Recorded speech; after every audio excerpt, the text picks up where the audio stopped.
स्वागत आहे माझ्या YouTube चॅनलमध्ये। तर आजच्या व्हिडिओमध्ये आपण खूपच सुंदर अशी बाही डिझाइन बनवणार आहोत। तर हा व्हिडिओ तुम्ही स्किप न करता शेवटपर्यंत नक्की बघा। तर हे बघा, इथे मी बाहीची कटिंग करून घेतलेली आहे अस्तरची।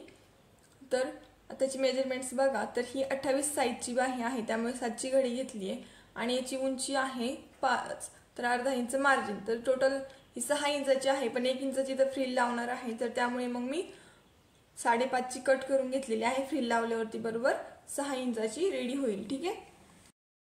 तर याच मापचं मी ब्लाउज पीसचं पण कापड कट करून घेतलेलं आहे, थोडंसं एक्स्ट्राचं मार्जिन ठेवत।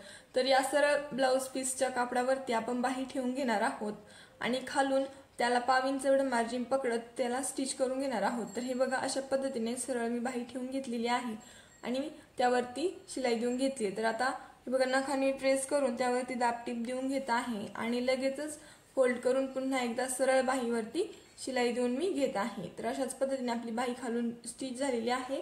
तर आता अस्तरचं कापड ब्लाउज पीसच्या कापडाला मी ते स्टिच करून घेत आहे आणि जे एक्स्ट्राचं कापड आहे ते आपण लगेचच कट करून घेणार आहोत। ठीक आहे। तर बघा, इथे मी एक्स्ट्राचं कापड पण कट करून घेत आहे। तर अगदी व्यवस्थित हळूवारपणे ते कट करायचंय, अस्तरला कट लागू द्यायचा नाहीये। तर अशाच पद्धतीने आपली इथे बाही रेडी झालेली आहे। तर यावरती आता आपण डिझाइन बनवणार आहोत। तर त्यासाठी दोन्ही साइडने सेंटरवरती मार्किंग करून घ्यायची आहे, बाहीच्या दोन्ही पण। ठीक आहे।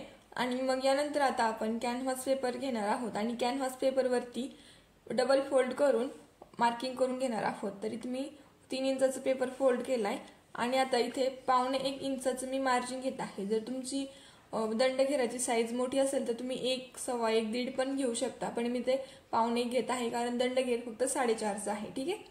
तर अशाच पद्धतीने ती मार्किंग केली। तर याला आता आपण पट्टीच्या सहाय्याने सरळ ड्रॉ करून घेऊयात आणि कट करून घेणार आहोत। तर बाहीचं माप आणि याचं माप चेक करून घ्यायचे, खाली अर्धा इंच एक्स्ट्रा ठेवायचं आहे कॅनव्हास पेपरचं। ठीक आहे। तर हे बघा, मी इथे कॅनव्हास पेपरवरती बाही ठेवली आणि अर्धा इंच खाली एक्स्ट्रा ठेवलेला आहे, म्हणजे आपल्याला स्टिच करताना कमी जास्त व्हायला नको यासाठी। ठीक आहे। तर याला आता आपण कट करून घेणार आहोत। तर बघा, आडवं कट करायचं, जी मार्किंग केली ती, आणि मग सरळ लाईन आणि कडेचं जे एक्स्ट्राचं आहे ते पण कट करून घेणार आहोत आपण 1 इंच ठेवून फक्त। तर हे बघा, मी आतमधलं कट करून घेतलेलं आहे। तर याच्या साईडने पण हे बघा 1 इंचच ठेवलंय फक्त आणि जे एक्स्ट्रा होतं ते कट करून घेत आहे। खालच्या साईडने पण मी त्याला सरळ करून घेते आणि याला आता आपण अस्तरच्या कापडावरती पेस्ट करून घेणार आहोत। तर याच मापचं मी अस्तरचं कापड घेतलेलं आहे। तर याला अस्तरच्या कापडावरती ठेवून घ्यायचंय। तर हे बघा, अशा पद्धतीचं कापड कट करून घेतलंय मी चौकोनी आणि याला सेंटरमध्ये पिन लावून व्यवस्थित कडेने आपण यावरती अस्तर फोल्ड करून फिनिशिंग देऊन घेणार आहोत आणि मग बाहीवरती त्याला स्टिच करून घेणार आहोत। तर इथे मी मध्ये टाचणी लावून घेत आहे, जेणेकरून ते हलणार नाही। तर यानंतर याला आपण कडेने छोटे छोटे कट्स देऊन घेणार आहोत, जेणेकरून फोल्ड करताना ते इझिली फोल्ड होईल। ठीक आहे। तर हे बघा, मी कट्स देऊन घेतलेत। तर याला अशा पद्धतीने कॅनव्हास पेपरवरती फोल्ड करून घ्यायचं आहे चारही बाजूने, तिन्ही पण बाजूने, आणि मग आपण आतमधलं जे आहे कापड ठेवून ते व्यवस्थित चेक करून घ्यायचंय, जास्त व्हायला नको तिरकं। ठीक आहे। तर आता याला बाहीवरती आपण स्टिच करून घेणार आहोत। तर त्यासाठी आता सेंटर काढायचं आहे, दोन्ही पण साईडने सेंटरला नॉच देऊन घ्यायचं आहे। तर हे बघा, मी मधून फोल्ड केलंय आणि सेंटरवरती कट देऊन घेत आहे, खाली पण आणि वरती पण। तर हे बघा, अशाच पद्धतीने आता आपण याला बाहीवरती ठेवून घेणार आहोत आणि जे एक्स्ट्राचं कापड आहे वरचं ते कट करून घेणार आहोत। साधारणतः 1/2 इंच एवढं एक्स्ट्रा ठेवणार आहोत आणि बाकीचं सगळं काही कट करून घेणार आहोत। तर हे बघा, इथे मी कट करून घेत आहे। तर यासाठीच आपल्याला ते एक्स्ट्रा ठेवायचं होतं।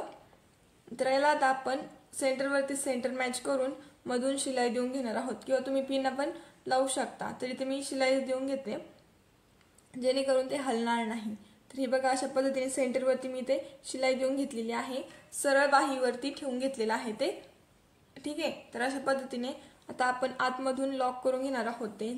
तर व्यवस्थित शिलाई देऊन घ्यायची आहे, जिथे कोण आहे तिथे सुई खाली ठेवायची आणि मग फिरवून घ्यायचे, जेणेकरून जो आपला कोण आहे तो व्यवस्थित स्टिच करून रेडी होणार आहे। तर हे बघा, इथे सगळीकडे मी इथे शिलाई देऊन घेतलेली आहे। तर याला आता 1/2 इंच एवढं मार्जिन ठेवत आतमधलं जे एक्स्ट्राचं कापड आहे ते कट करून घेणार आहोत आपण आणि छोटे छोटे कट्स देऊन याला पलटी करून घ्यायचं आहे, म्हणजे उलट्या बाहीच्या साईडने हे कापड फोल्ड होईल। तर हे बघा, इथे छोटे छोटे कट्स देऊन घेतलेत। तर याला आता अशा पद्धतीने आतमध्ये फोल्ड करायचे आणि नखाने त्यावरती प्रेस करून मग आपण त्यावरती दाबटीप देऊन घेणार आहोत। दाब टीप देताना अतिशय सावकाश देऊन घ्यायचे आहे. जे अस्तरचं कापड आहे ते बाहेर दिसू द्यायचं नाहीये, जेणेकरून फिनिशिंग बिघडेल. ठीक आहे, तर त्यामुळे अतिशय सावकाशावरती दाब टीप देऊन घ्यायची आहे. जिथे कोण आहे तिथे सुई खाली ठेवायची आणि मग पुढे कंटिन्यू करायचे. तर अशाच पद्धतीने आपले ते स्टिच करून रेडी झालेलं आहे. तर आता याच्या खाली मी फ्रिल लावून घेणार आहे. तर ती फ्रिल मी अगोदरच बनवून घेतलेली आहे. तर ही बघा अशा पद्धतीची. तर ही 1.25 इंचाची फ्रिल मी बनवून घेतलेली आहे, 1/2 इंच मार्जिन ठेवून, म्हणजे खाली 1 इंच ती रेडी होईल. तर ती अगदी फिनिशिंग सहित बनवून घेतली. तर बघा वरच्या साईडने कुठेही धागे दिसणार नाहीयेत. तर तुम्हाला फ्रिल बनवता येत नसेल तर त्याचा व्हिडिओ मी सेपरेट टाकलेला आहे, तो तुम्ही बघू शकता. तर आता ही फ्रिल आपण याच्या खाली लावून घेणार आहोत. तर अगदी व्यवस्थित ठेवून त्यावरती शिलाई देऊन घ्यायची आहे. 1/2 इंच एवढंच मार्जिन ठेवलेलं आहे मी, त्यामुळे मी ते 1/2 इंच मार्जिन घेऊन त्यावरती शिलाई देऊन घेत आहे. तर 1 इंचाची फ्रिल ते पुढे रेडी होत आहे. तर हे बघा इथे बाहीवरती फ्रिल जी आहे ती स्टिच करून रेडी झालेली आहे. तर यावरती आता आपण आणखी चांगलं लुक येण्यासाठी ही लेस लावणार आहोत. परंतु त्या अगोदर आपण याच्यावरची जी डिझाईन आहे ती बनवून घेऊयात आणि मग शेवटी लेस लावून घेऊयात. तर डिझाईन बनवण्यासाठी काय करायचं आहे, तर हे बघा हा जो कॅनव्हास पेपर आहे आतमध्ये कट केलेला 1.25 इंचाचा, तो मी घेतलेला आहे ओपन करून. तर याच्या कडेनेच अर्धा इंच एवढं जास्त मार्जिन राहील अशा पद्धतीचं मी न्यूजपेपर कट करून घेतलेला आहे. तर हे बघा अशा पद्धतीने मी तो कट करून घेतलाय. तर यावरती आता आपण डिझाईन बनवून घेणार आहोत. तर डिझाईन बनवण्यासाठी साडीतील कापडाची एक छोटीशी नॉट बनवून घेणार आहोत आपण. तर त्यासाठी मी साडीतील कापड घेतलेलं आहे. तर याचं मेजरमेंट सांगते. तर हे मी 1.25 इंचाचं कट करून घेतलेलं आहे. तुम्हाला हवं असेल तर तुम्ही 1.5 इंचाचं पण कट करू शकता. तर याला फोल्ड करून हे बघा अशा पद्धतीने छोटीशी पट्टी रेडी करून घ्यायची आहे आणि त्याची शिलाई जी आहे ती मी सेंटरवरती देत आहे. तुम्ही साईडने पण देऊ शकता. तर अशाच पद्धतीने मी ते फिनिशिंगचा ती पट्टी रेडी करून घेतलेली आहे. तर तुम्हाला त्याचं मी जवळून लुक दाखवते पट्टी कशी रेडी झालेली आहे, म्हणजे तुम्हाला आयडिया येईल ती कशी बनवून घ्यायची. तर हे बघा अशा पद्धतीची मी ती पट्टी रेडी करून घेतलेली आहे. तर डिझाईन बनवण्यासाठी जे बाहीचं माप आहे ते आपण चेक करून घेणार आहोत, म्हणजे ते कट केलेलं. तर ते येते 4.5. तर न्यूजपेपरवरती पण 4.5 इंचाचं गॅप घेऊन आपण डिझाईन बनवून घेणार आहोत. तर इथे किती आहे 5.5. तर वरच्या साईडने अर्धा इंच आणि खालच्या साईडने अर्धा इंच इथे मी सोडून देत आहे, म्हणजे ते बरोबर 4.5 येते. तर 1.5 इंचाचा सारखा गॅप होईल इथे. मग आपण ते तिरकं लावून घेणार आहोत नॉट. तर हे बघ इथे मी 1.5 इंचाच्या गॅपवरती मार्किंग करून घेतलेली आहे. तर पट्टीने याची आता आपण आडवी मार्किंग करून घेणार आहोत आणि मग डिझाईन बनवायला सुरुवात करणार आहोत. तर हे बघा इथे मी पट्टीने त्यावरती मार्किंग करून घेत आहे आडवी. तर हे बघा आता काय करायचं आहे, त्या जी पट्टी आपण बनवून घेतलेली आहे तिचं माप घ्यायचं आहे तिरकं. हे बघा अशा पद्धतीने आणि याच्या अशाच पद्धतीचे नॉट्स कट करून घ्यायच्यात याच मापच्या. तर इथे मी याला फोल्ड करत नॉट्स बनवून घेत आहे. तर इथे नॉट्स बनवून मी त्या लगेचच कट करून घेत आहे, म्हणजे आपण त्या न्यूजपेपरवरती लावून घेणार आहोत. तर हे बघा अशा पद्धतीच्या नॉट्स मी इथे कट करून घेतल्यात. तर त्या अशा पद्धतीने सेट करून घ्यायच्या आहेत. हे बघा डिझाईन रेडी होईल अशा पद्धतीची ट्रायंग्युलर. अगदी व्यवस्थित त्या नॉट्स सेट करून घ्यायच्या आहेत आणि त्यावरती शिलाई देऊन घ्यायची आहे. तर हे बघा अशा तिरकी आणि इकडे पण तिरकी. तर एका साईडचे मी अगोदर शिलाई देऊन घेत आहे, दुसऱ्या साईडची पण ही झाल्याच्या नंतर बनवून घेणार आहे. तर हे बघा इकडे खाली तिरकी व्यवस्थित सेट करून घ्यायची आहे नॉट आणि मग पुढे शिलाई देऊन कंटिन्यू करायचं आहे. तर पेपरच्या खाली जाऊ द्यायची नाही शिलाई, पेपरवरतीच घ्यायची आहे. हे बघा ह्या अशा पद्धतीने. तर याच पद्धतीने आपण दुसऱ्या साईडच्या पण नॉट सेट करत त्यावरती शिलाई देऊन घेणार आहोत. तर अगदी व्यवस्थित त्यांना सेट करून घ्यायचा आहे, कारण की याच्या लुकवरती संपूर्ण बाहीचं लुक डिपेंड आहे.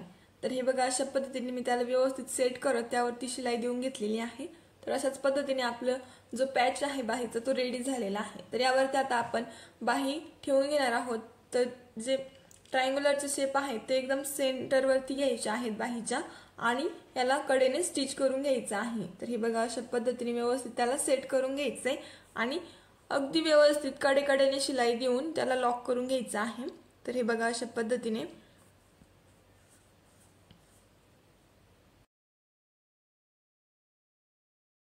बघा इथे ते लॉक करून घेतलेलं आहे मी आणि जे एक्स्ट्राचे धागे होते थोडंसं कापड होतं ते कट करून घेत आहे. तर यावरती आपण लेस लावणार आहोत. तर लेस लावण्यासाठी गोल्डन दोरा यूज करायचा आहे, त्यामुळे फिनिशिंग आपली व्यवस्थित राहते. तर लेसला ही मी डबल टिप देऊन घ्यायची आहे जेणेकरून ती उचलत नाही. तर हे बघा ते मी एक्स्ट्राची लेस कट करून यावरती डबल शिलाई देऊन त्याला लॉक करून घेतलेला आहे तर याच्या सेंटरवरती आता आपण गोल्डन मनी लावून घेणार आहोत. त्याने खूपच सुंदर असं लुक येणार आहे बाहीला. तर हे बघा, अशा पद्धतीचे ते गोल्डन मनी सुई धाग्याच्या मदतीने स्टिच करून घ्यायचे आहेत. तर बाहीचं जवळून लुक बघा किती सुंदर दिसत आहे आणि ही बाही ब्लाऊजला जोडल्यावरती खूपच सुंदर दिसणार आहे. त्यामुळे साडीपेक्षा आपला ब्लाऊजच खूप सुंदर दिसणार आहे. तर तुम्हाला ही बाहीची डिझाईन कशी वाटली हे कमेंट्स करून नक्की कळवा. डिझाईन आवडली असेल तर व्हिडिओला लाईक करा आणि चॅनलवरती जर तुम्ही नवीन असाल तर चॅनलला सबस्क्राईब करा. व्हिडिओ बघितल्याबद्दल धन्यवाद.